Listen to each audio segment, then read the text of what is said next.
BBM bersubsidi. Dalam 1 bulan terakhir ini kita sudah mengungkap 2 perkara penyalahgunaan BBM jenis solar bersubsidi pada TKP yang berbeda.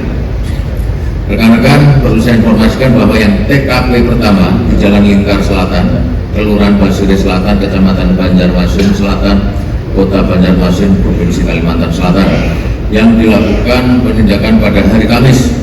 1 Mei 2025 dengan 2 orang tersangka inisial MM dan AM yang berperan sebagai koordinator gudang dan sopir truk. TKP kedua di Gang Pelangi, Kampung Gunung Dusun Ihul, Kecamatan Parung, Kabupaten Bogor, Jawa Barat, yang dilakukan penindakan pada hari Senin, tanggal 2 Juni 2025 dengan 1 orang tersangka yang berperan sebagai pemodal dan menyuruh melakukan penyalahgunaan BBM jenis solar bersubsidi. TKP ketiga di Dusun 2, Kelurahan Luang, Kecamatan Gata, Kabupaten Sukoharjo, Provinsi Jawa Tengah, yang dilakukan penindakan pada hari Minggu 1 Juni 2025 dengan 5 orang tersangka yang berperan sebagai pemodal dan supir truk yang menyuruh melakukan penyalahgunaan BBM jenis solar bersubsidi.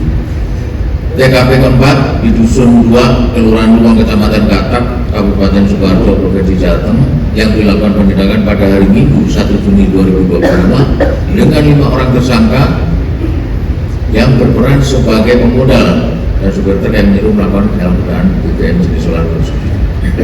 Modus operandi yang dilakukan oleh para pelaku adalah dengan membeli jenis biosolar bersubsidi dari beberapa SPBU menggunakan truk yang sudah dimodifikasi tangkinya secara berulang dengan memakai barcode My Pertamina yang tidak sesuai. Selanjutnya dipindahkan ke dalam kempu dan drum untuk selanjutnya diperjualbelikan kembali.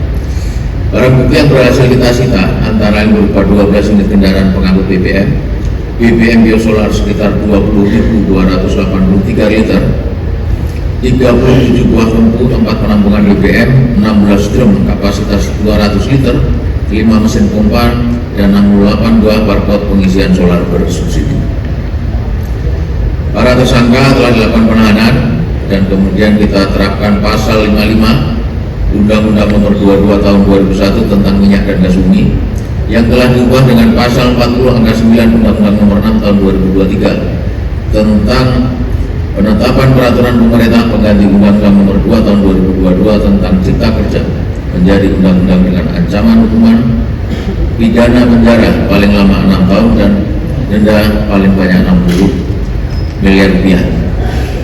Aktivitas para pelaku telah berjalan lebih kurang 1 tahun dengan nilai kerugian negara akibat perbuatan curang tersebut mencapai sekitar 82,5 miliar rupiah.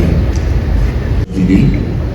pada tanggal 15 Mei 2025 kami dari Tipiter Baris Krim Polri telah berhasil mengungkap tindak pidana penyalahgunaan BBM bersubsidi jenis solar di Jalan Interchange Kerawang Barat, Desa Wadas, Kecamatan Teluk Jambe Timur, Kabupaten Kerawang, Provinsi Jawa Barat.